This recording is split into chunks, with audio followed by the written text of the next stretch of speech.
ઓમ નમઃ શિવાય, ઓમ નમઃ શિવાય. ઓમ નમઃ શિવાય, ઓમ નમઃ શિવાય. ઓમ નમઃ શિવાય, ઓમ નમઃ શિવાય. ઓમ નમઃ શિવાય, ઓમ નમઃ શિવાય.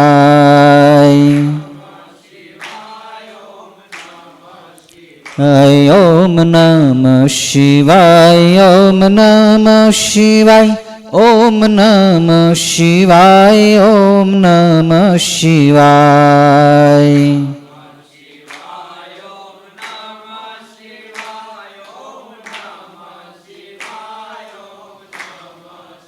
ઓમ નમઃ શિવાય, ઓમ નમઃ શિવાય. ઓમ નમઃ શિવાય, ઓમ નમઃ શિવાય.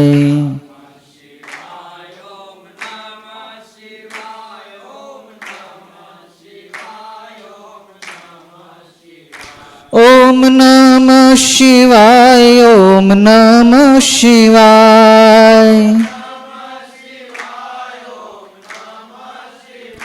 ઓમ નમઃ શિવાય, ઓમ નમઃ શિવાય.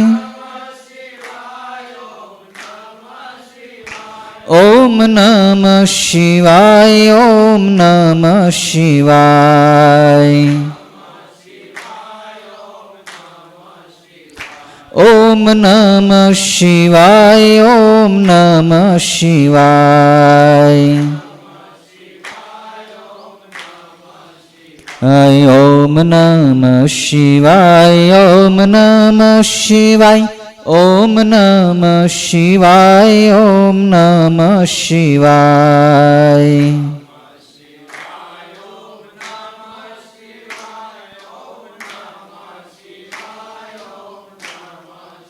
ઓમ નમઃ શિવાય, ઓમ નમઃ શિવાય. ઓમ નમઃ શિવાય, ઓમ નમઃ શિવાય.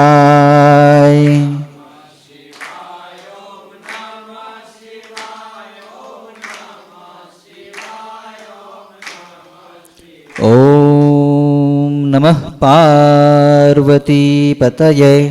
હર હર મહાદેવ.